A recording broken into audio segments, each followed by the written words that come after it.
Thank you, Carrie. That was really beautiful. Welcome all of Westwood UU. Bonjour to all those new.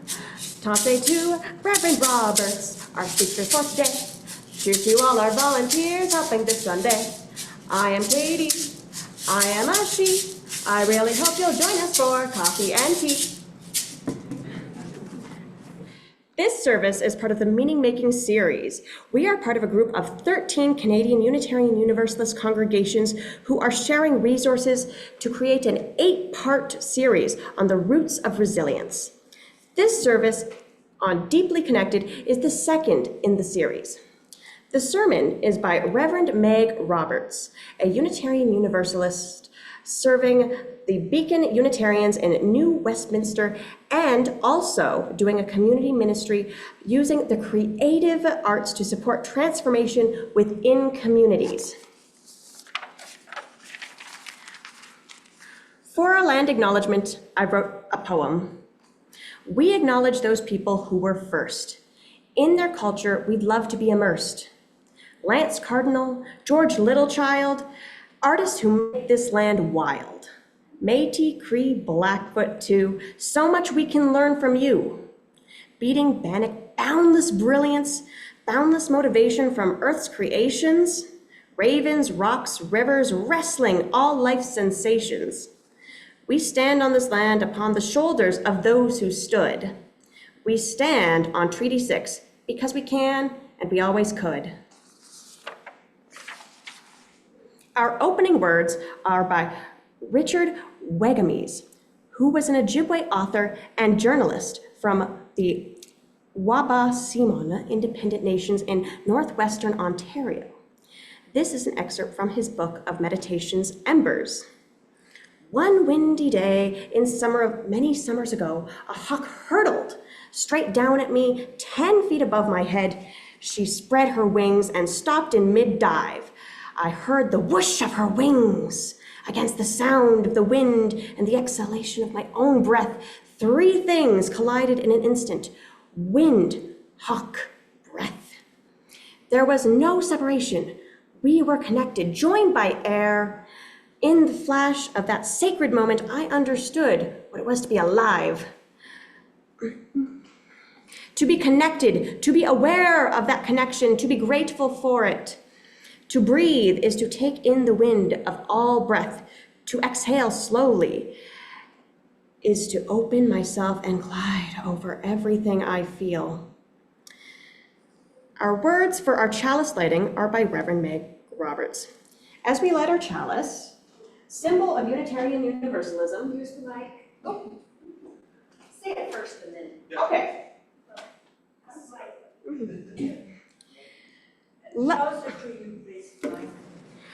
Let its light illuminate ways to connect more deeply with ourselves, each other, and other beings on this beautiful blue-green earth we call home.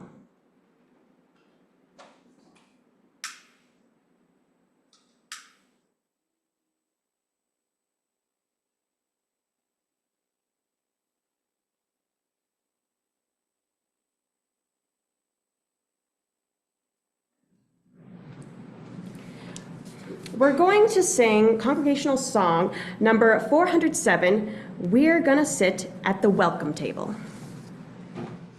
I'll take 3 months. Okay, gotcha.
And now we will listen to a story for all ages, Indra's Net.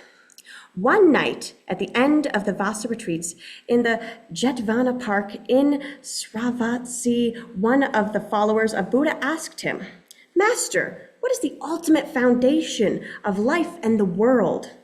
Siddhartha Gautama raised his eyes to the sky and contemplated the stars, then smiled as if remembering. The ultimate foundation of life and the world is the net of Indra, god of the natural forces that protect and nourish life. He finally said, lowering his eyes to look with affection at his disciple. Indra established the foundations of the world in the Tashita heaven.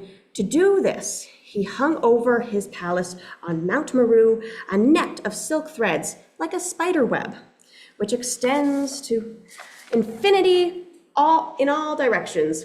In each knot of the net, he put a precious gem, which reflects in its perfect facets all the other gems that cover the net. When you approach to look into any one of those gems, you discover that the gems reflected in it reflect in turn and every one of the other gems of this immense silk fabric, and so on to infinity. "I do not understand, Master," said the disciple, frowning. "Where are all those gems you're talking about? I do not see them in this world." "You are one of those gems," Buddha replied. "And every person, every animal, every tree and plant, every insect, every speck of dust that floats up into a sunbeam and down onto the road is a gem of the net of Indra. Every emotion that you feel and all the feelings that all beings have ever felt, even thousands of years ago, and every idea that has crossed the mind of each being since the beginning of time is a gem of Indra's net. Within you is reflected that exists and everything that has ever existed in the universe, and you yourself are reflected in everything that exists. You are inside each human being, each animal, tree and plant, each speck of dust, each idea or thought, each feeling to infinity. At every moment, the whole world is within you, and you are inside everything that exists. Although in your mind you see yourself as an independent being and feel separated from the rest of the world, in truth, you are part of a common existence of everything that has ever been. You could never exist by virtue of yourself, because you exist by virtue of the glorious existence of everything around you." A tear appeared in the eye of the disciple, and all the stars in the sky were reflected in it as if in a gem, and Gautama Buddha added with a look that seemed to caress the soul of the disciple, "That is why I say to all of you to take care of the happiness of everything that surrounds you. You, of all beings, whether you believe that they live and feel or not, because they have their existence also in the depths of your heart." We will now listen to a reading by Fiona Heath, followed by the sermon.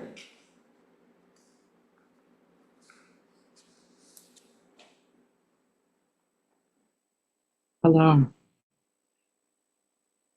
I'd like to start with a reading by my colleague Fiona Heath. We need one another. It's a spiritual truth I first learned many years ago.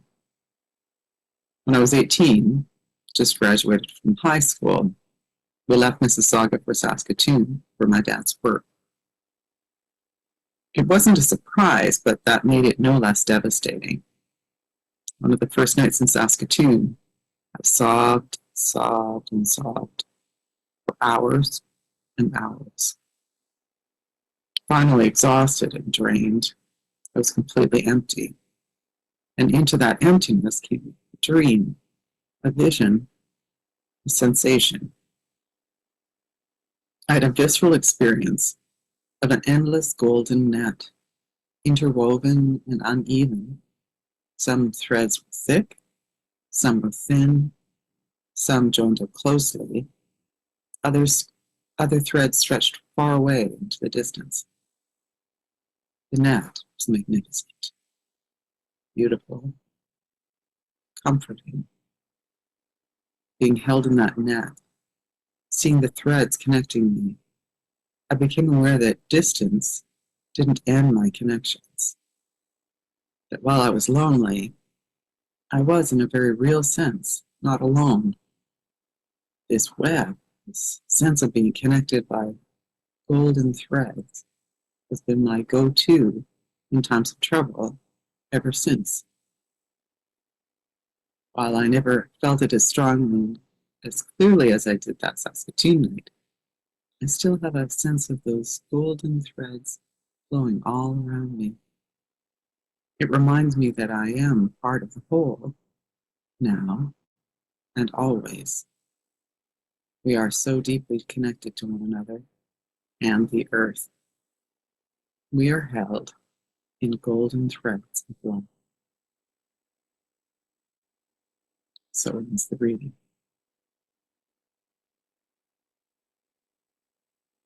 My sermon is titled, Why Can't I Be Right? So there I am, visiting with a relative one summer. We're talking about various things, about memories that we have of our family times together and plans we have for the rest of the summer. And at one point, we go on to talking about something that's more political. And he says something that I found quite offensive to a particular group of people. Now, I care about that relative and I care about our relationship. So I had to pause and ask myself, do I say something? As if I'm afraid it will ruin this very nice time together, and we don't get that often time together. So should I just let it pass?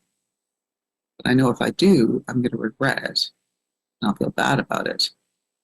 I wish that I hadn't let it pass. And don't I believe in speaking up when someone is mean about another group of people? So I spoke up, because even after all, even though he and I come from different parts of the political spectrum, we come from common values, don't we?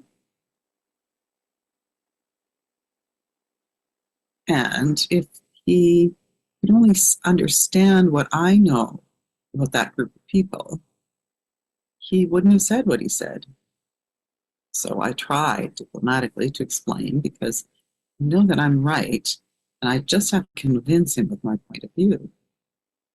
If only I can explain well enough, he'd understand and agree with me. Right? Right? Has this kind of thing ever happened to you? That you've been in a conversation with a family member, neighbor, someone you work with, someone in your congregation, and they say something that you disagree with quite strongly. Do you say something? If so, what do you say? In our Roots of Resilience program this year, the theme this month is the practice of deep connection. How do we foster healthy relationships between people, communities, and the earth? As far as relationships between people, including within our Unitarian Universalist communities, I've realized that one of the things that impairs me deeply connecting with others is when I act as if I'm right. Now, I may believe people have a right to their own views, but in practice, I react as though I believe I'm right and others are wrong. I've witnessed this time and time again, either in myself, in our communities, whether it's a one-on-one interaction, seen it in small groups within the whole congregation, and of course, we witness it in the larger world.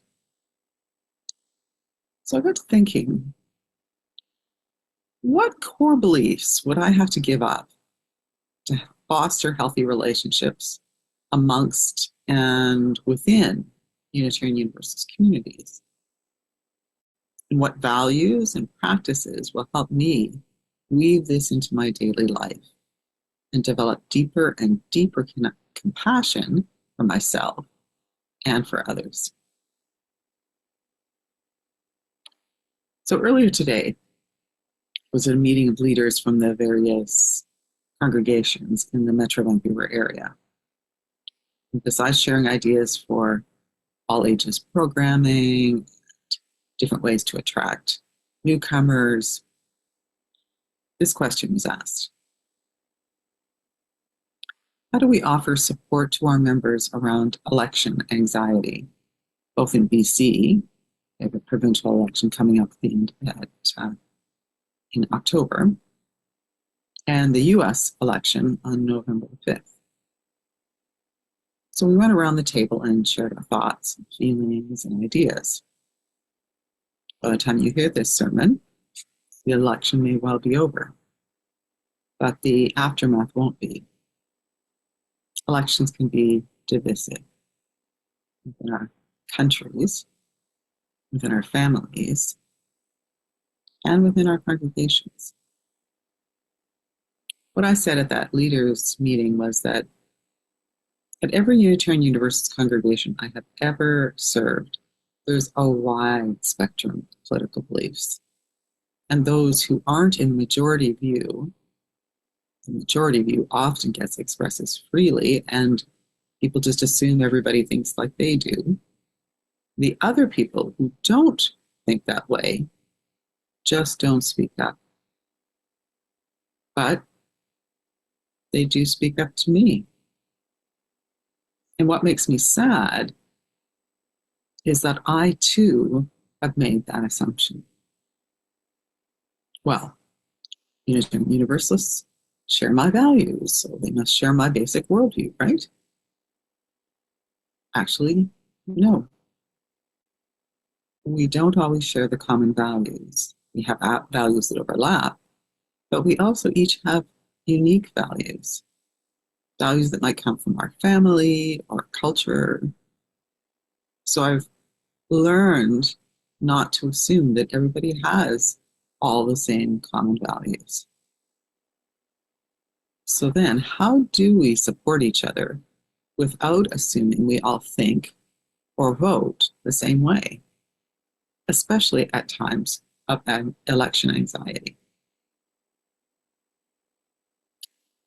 And when we say that we believe in freedom of thought and the right of conscience to make our own decisions, it's easy to forget what that actually implies, that not everybody thinks like me or you.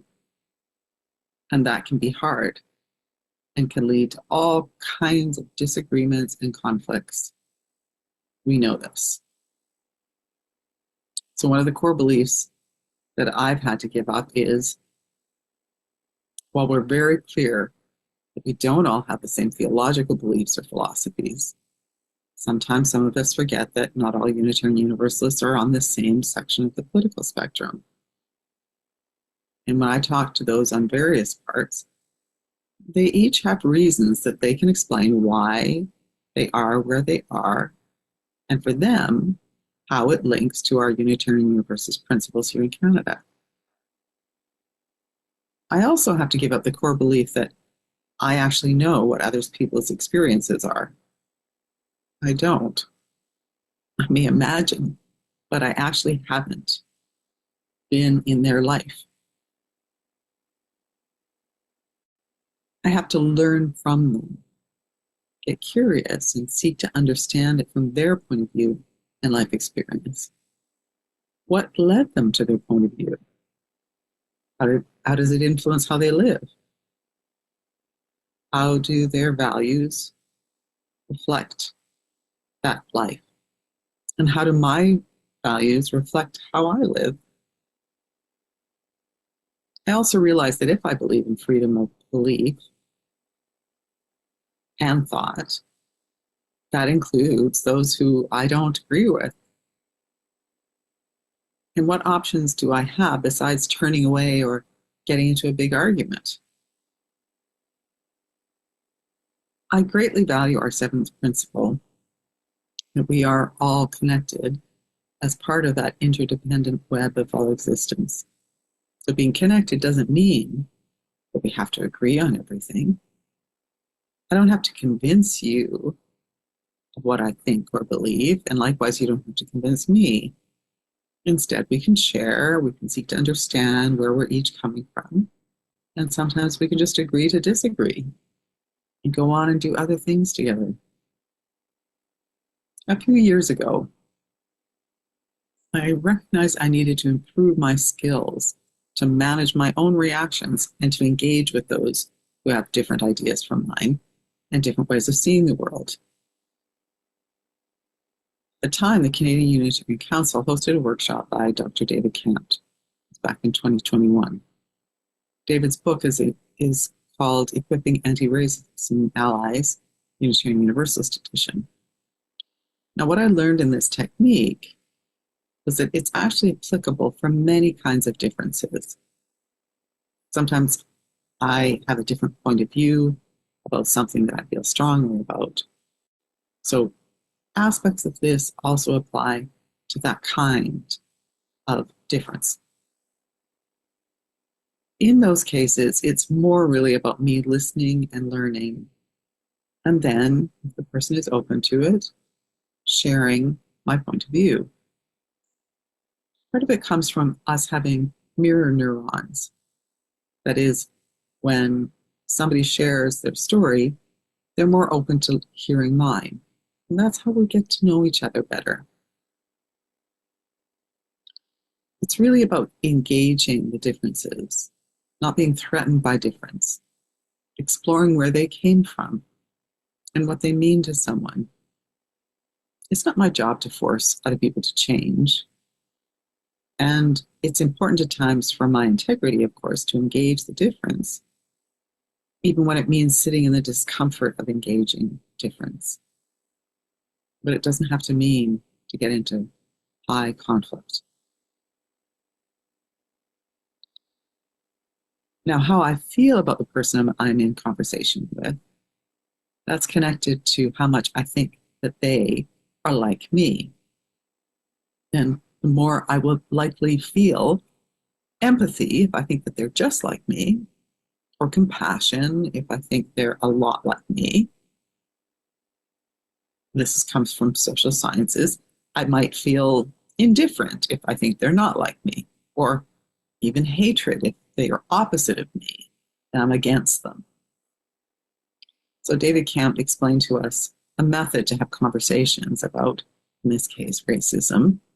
But you can imagine other differences with family, friends, coworkers, neighbors, congregants, co-congregants. Now, not those necessarily in the hate category, but maybe even in the indifference or skepticism about an issue that you have different points of view about. Or when people that have empathy and compassion make comments maybe that show that they have unconscious biases, which we all have them. So it's really about fostering skill and the will to engage. And it takes courage and practice. So can I learn to have these kinds of conversations about differences without feeling threatened by them? And my body starts to react to learn how to manage that reactivity. Because if I believe in freedom of thought, I think this is part of it. So he calls it the RACE method. Specifically, a compassionate listening-based strategy of influencing people about racism. And I think it also applies to, as did David say, various other kinds of differences. So for convenience, the RACE stands for R, reflect. That is, get ready for the conversation. Think about some of the stories ahead of time about certain issues that are important to you and how they come from your life. So you can engage and be more prepared so don't go into that freeze moment when you hear something that surprises you. A is for asking about their experiences, being curious, and authentically wanting to know, not just posing for it to then get your own story across. It's really about engaging authentically. The C is connecting. That is, if they're open to it, relating a personal story of your own about some of the struggles you might have had in that area or something related to it, where you felt somehow different, similar. You could relate to something that they're saying. The E is expanding, relating that personal stories that invites them, if it's a specific issue you feel strongly about, then maybe a different way of looking at that issue. Or I'd say maybe a different understanding of your own point of view that they might see. So when you're reflecting, it's learning also about being calm and centered when you have something to say, especially when you deeply disagree with someone. How do you learn relaxation techniques, deep breaths, meditation, walking? How you singing? A is about asking about their experience so that you can understand what's behind it. How did they develop that? At what point in their life did that kind of, those thoughts come from? Is there anyone in particular in their family or their life? If they're open to exploring those questions. And make sure it's not a negative tone, that you really are practicing sincere curiosity and openness. C is connect. Again, relating that personal story that in some way partially affirms that point of view of theirs. Because you want to connect person to person. We are interconnected. E, expand. Relate a personal story that, again, invites them further into that conversation. It was really helpful to me to realize how I do have ways to connect empathetically and authentically with people I disagree with. This happens when I recognize where our common humanity overlaps. When I was talking about this topic with the theme packet team, and I mentioned David Camp's workshop, my colleague and the mastermind behind these wonderful meaning-making services, Reverend Karen Fraser-Gitlitz, she put it beautifully, her experience of taking that workshop. I asked her to send me some words, so I'll be sharing them with you. So these are Karen's words. What struck me as most memorable in David Camp's workshop was the invitation to consider my embarrassing moments as helpful rather than shameful. While painful in the moment, these experiences can help me empathize with others who might be at a different place in the journey. They also become my superpower when I use them as a way to share my own learning. Rather than commenting on what someone else just said or did, I share my experience for the person to take or leave as they see fit. I know what you mean.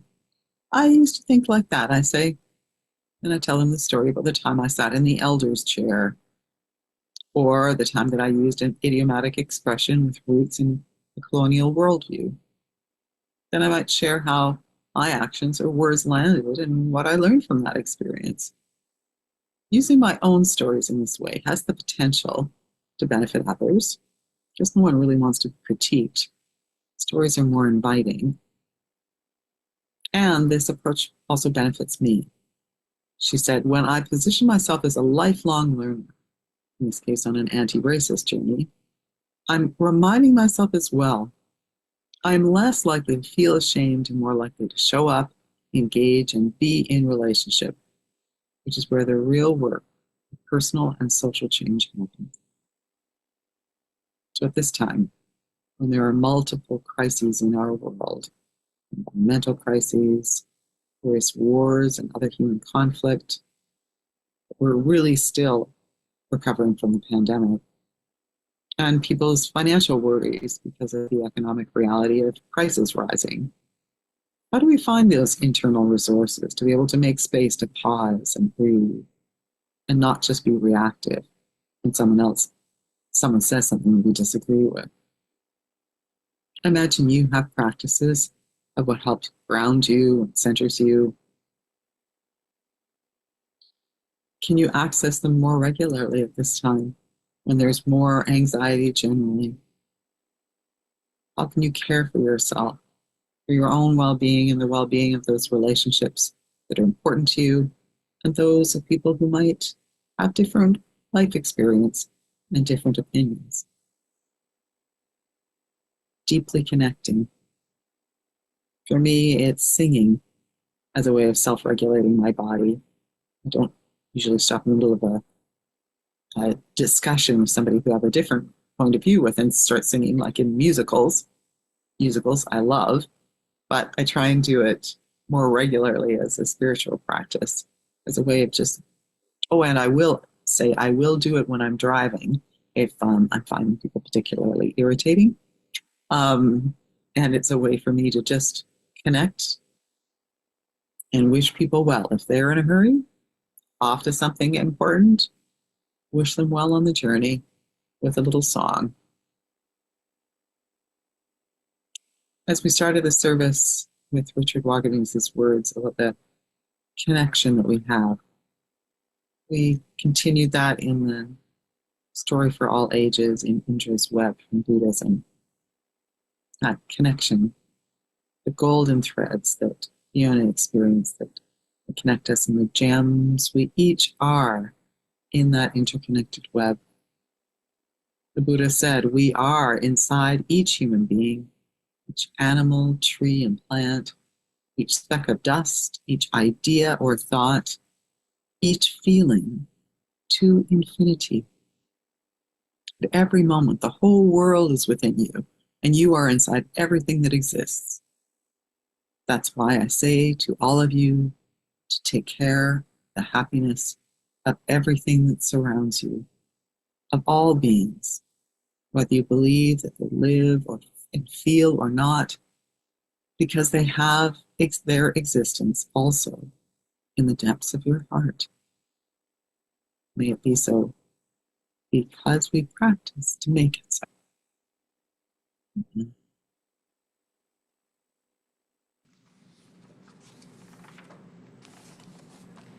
For our meditation today, we'll use the hymn, Find the Stillness, number 352, as a means to connect to ourselves.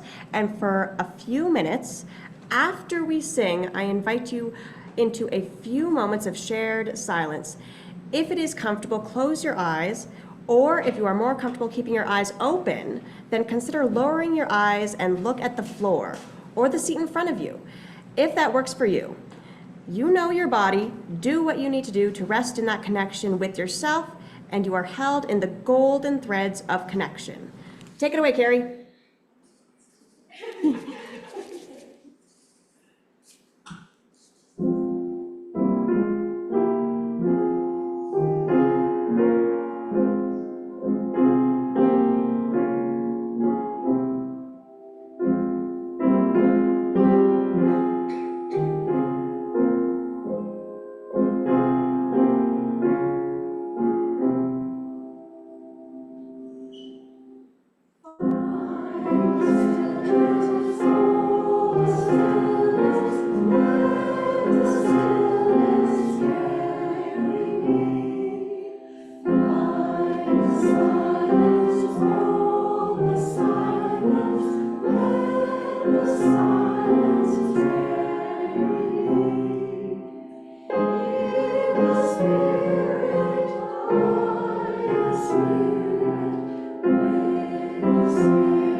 We will now spend 2 minutes in silent meditation.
And now, at this time in our service, we pause to reflect on our week. We recall the milestones, the joys, concerns, and sorrows, the changes in our lives, those who need our healing thoughts.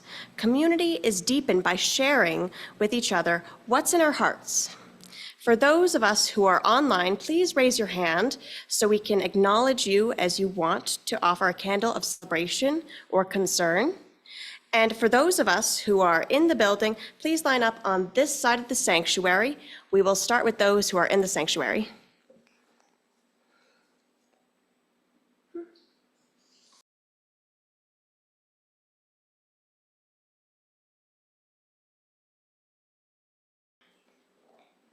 Is there any friends online on Zoom who would like to light a candle? All right. I will light a candle for all of those joys and concerns that have gone unspoken.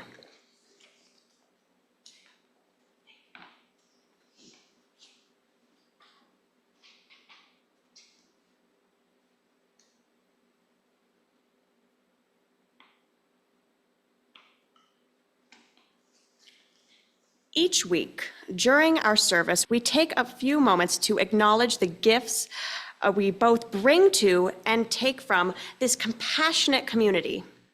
Gifts of talent, time, and treasure. If you wish to make a gift of treasure, the info for doing so is up on the screen. Thank you, Carrie. Thank you, Hannah. Thank you for Rebecca for making coffee.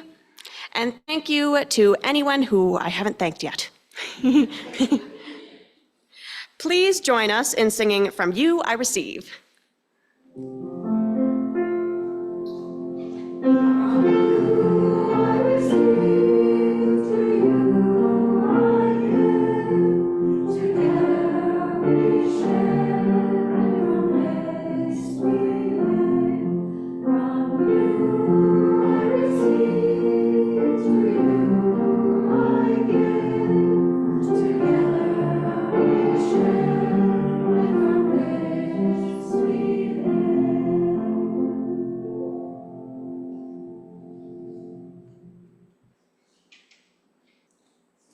We will now sing song number 1023, Building Bridges.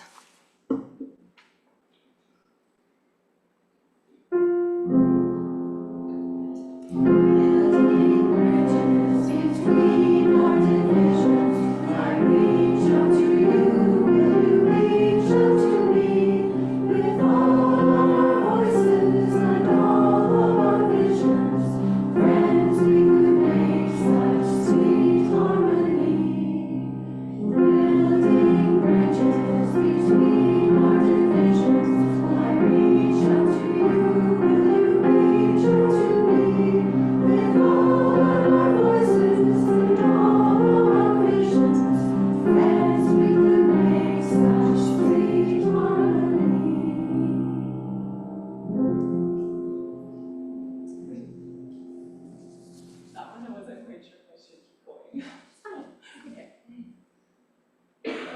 another announcement, please? Oh, yeah, sure. I just finished reading Crucial Conversations, which is a very good book, and you can get it at the public library or at the university library, and it tells you how to deal with people with whom you disagree without getting into a fight with them. And it's quite useful. Crucial Conversations. Thank you, Etta. That will really help us, to think about what we're talking about today. Our closing words are by Reverend Fiona Heath. May you feel held by the golden threads of life. May you have beings to share yourself with and beings to care for. Blessings on all of us. Meg Roberts says, may the light of truth and the warmth of community that we have nurtured here today go with you as you leave this place. Keep that fire burning in your mind and heart. Then bring it back with you when we meet again.